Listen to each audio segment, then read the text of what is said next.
Salam, selamat pagi pendengar setia Matetes Ministry Channel. Jumpa lagi bersama saya pagi hari ini. Sebelum kita membahas merenungkan firman Tuhan, mari kita menghadap Tuhan di dalam doa. Selamat pagi Bapa, selamat pagi Yesus, selamat pagi Roh Kudus. Kami mengucap syukur pagi hari ini buat cinta kasih setia dan anugerah-Mu di dalam kehidupan kami, sehingga kami boleh ada sebagaimana kami ada pagi hari ini. Terima kasih untuk hari baru, nafas kehidupan baru yang Tuhan anugerahkan bagi kami untuk memulai aktivitas kami sepanjang hari ini. Kami berdoa di dalam nama Yesus Kristus. Tuhan, mari Engkau menyertai, memimpin kami dari pagi, siang hingga petang hari nanti.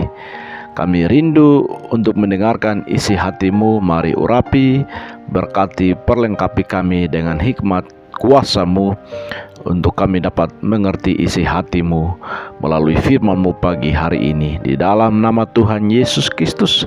Haleluya. Amin. Pendengar setia yang diberkati Tuhan, firman Tuhan pagi hari ini dalam surat 1 Korintus pasal 15 ayat 17. Firman Tuhan berkata, "Dan jika Kristus tidak dibangkitkan, maka sia-sialah kepercayaan kamu dan kamu masih hidup dalam dosamu." Rasul Paulus menulis surat kepada jemaat di Korintus bahwa orang percaya patut berbangga hati dan bersuka cita karena kita punya Tuhan yang hidup dan berkuasa, di mana hari ini kita bersuka cita karena boleh memperingati kebangkitan Kristus dari kematian. Perbedaan pandangan tentang kebangkitan orang mati dalam masyarakat pluralis di Korintus bisa saja mempengaruhi lunturnya iman percaya jemaat Tuhan. Namun di sini kita melihat bahwa Paulus begitu jeli dalam mengantisipasi masuknya pandangan yang tidak sesuai dengan iman Kristen ke dalam kehidupan jemaat pada saat itu. Paulus menegaskan penolakannya terhadap dua pandangan yang berbeda dan mengajarkan kepada jemaat harus menyimak dengan saksama, jika tidak menjadi orang yang paling malang dari segala manusia di kolong langit ini. Pertama, Paulus menolak pandangan orang Saduki dan orang Yahudi yang sangat dipengaruhi konsep Yunani bahwa tidak ada kebangkitan orang mati. Jemaat pun seharusnya menolak pandangan itu. Dengan gaya retoris, Paulus berargumen, bagaimana mungkin ada di antara jemaat yang mengatakan tidak ada kebangkitan orang mati. 1 Korintus pasal 15 ayat 3 dan 4. Firman Tuhan berkata, "Sebab yang sangat penting telah kusampaikan kepadamu, yaitu apa yang telah kuterima sendiri, ialah bahwa Kristus telah mati karena dosa-dosa kita sesuai dengan kitab suci, bahwa Ia telah dikuburkan, dan bahwa Ia telah dibangkitkan pada hari yang ketiga sesuai dengan kitab suci." Kebangkitan Kristus adalah kemenangan iman bagi orang Kristen. Ini merupakan penegasan kebenaran ajaran Kristus. Pernyataannya tentang kematian dan kebangkitannya benar-benar telah digenapi. Tak bisa dibayangkan andai saja Kristus tidak bangkit pada hari yang ketiga. Rasul Paulus menyatakan, maka sia-sialah pemberitaan kami dan sia-sialah juga kepercayaan kamu. Paulus menolak pandangan Yunani tentang immortalitas jiwa tanpa kebangkitan tubuh. Sebagaimana orang Farisi, kebangkitan Kristus tidak hanya mencakup aspek kehidupan iman percaya masa kini, tetapi juga pengharapan akan kehidupan masa yang akan datang. Pada kehidupan yang akan datang, kita akan dibangkitkan bersama Kristus dengan tubuh surgawi. Jemaat Korintus seharusnya tidak hanya dalam hidup ini saja menaruh pengharapan pada Kristus. Jadi, jika Kristus tidak bangkit pada hari ketiga, maka sia-sialah jerilelah pengorbanan para hamba Tuhan, penginjil atau misionaris dalam memberitakan Injil sampai ke pelosok, pedalaman, pegunungan, pedesaan, mengarungi laut dan samudra, bahkan sampai ke seluruh penjuru ujung bumi ini. Inilah yang membedakan kekristenan dan kepercayaan yang lain. Iman Kristen adalah iman yang berdiri kokoh di atas kebangkitan Kristus. Tanpa kebangkitan Kristus, maka sia-sialah pemberitaan Injil dan kekristenan tidak akan pernah ada sampai detik hari ini. Andai saja Kristus tidak bangkit,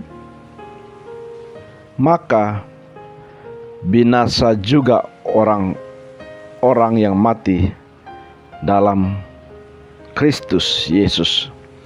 Sehingga setiap orang Kristen yang percaya kepada Kristus menjadi orang-orang yang paling malang di dunia ini.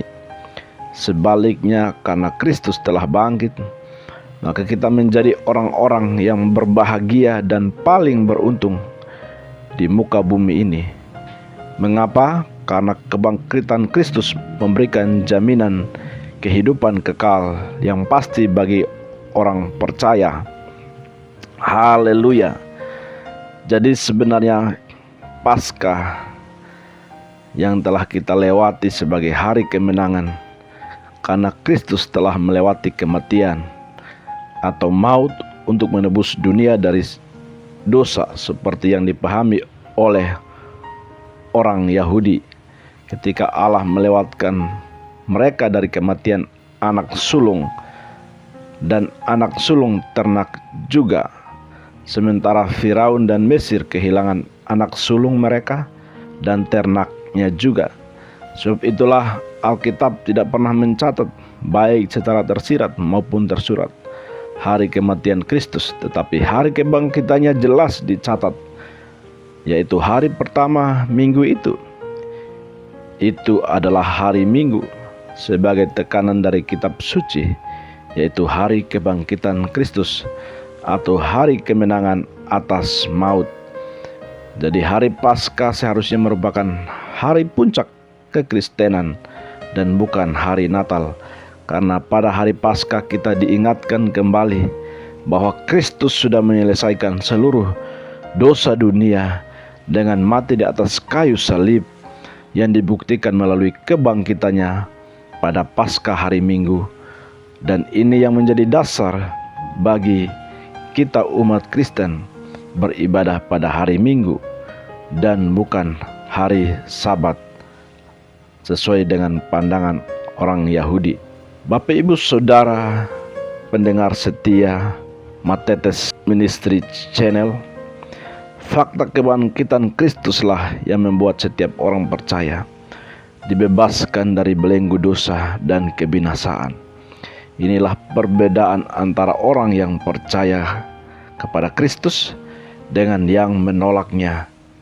yaitu pengharapan di dalam Kristus. Kebangkitannya membuat kita tidak hidup dalam kesia-siaan, tetapi dalam pengharapan, yaitu bahwa kita semua yang percaya kepadanya akan dibangkitkan seperti Dia yang sulung dibangkitkan. Oleh karena itu, orang-orang percaya yang telah memiliki kepastian akan kebangkitan Kristus dituntut untuk hidup dalam kebenaran. Kebenaran inilah yang menuntun kita hidup dalam keteguhan iman yang diproyeksikan menghasilkan kekudusan, ketaatan total kepada Allah, sehingga hidup ini menyenangkan Dia. Tuhan memberkati. Mari kita berdoa. Tuhan Yesus Kristus, kami mengucap syukur karena Engkau mati bagi kami dan bangkit membawa kemenangan dan harapan baru bagi iman percaya kami. Terima kasih Tuhan Yesus Kristus, karena jikalau Engkau tidak bangkit dari kematian, maka sia-sialah iman percaya kami. Terima kasih Tuhan, kami mengucap syukur Engkau telah memberi kemenangan baru bagi kami, supaya kami hidup di dalam Kristus dan terus berkemenangan di dalam Engkau. Umat Tuhan yang dikasihinya, mari arahkan hatimu dan terimalah berkat Tuhan. Tuhan memberkati engkau dan menyinari engkau. Tuhan memberkati engkau dan melindungi engkau. Tuhan menyinari engkau dengan wajah-Nya dan memberi engkau kasih karunia. Tuhan menghadapkan wajah-Nya kepadamu dan beri engkau damai sejahtera pagi hari ini kekal hingga selama-lamanya. Bapak Ibu Saudara yang diberkati Tuhan Yesus Kristus, mari bagikan link ini kepada saudara-saudara kita, biar kiranya kita semua diberkati. Salam, Tuhan Yesus memberkati.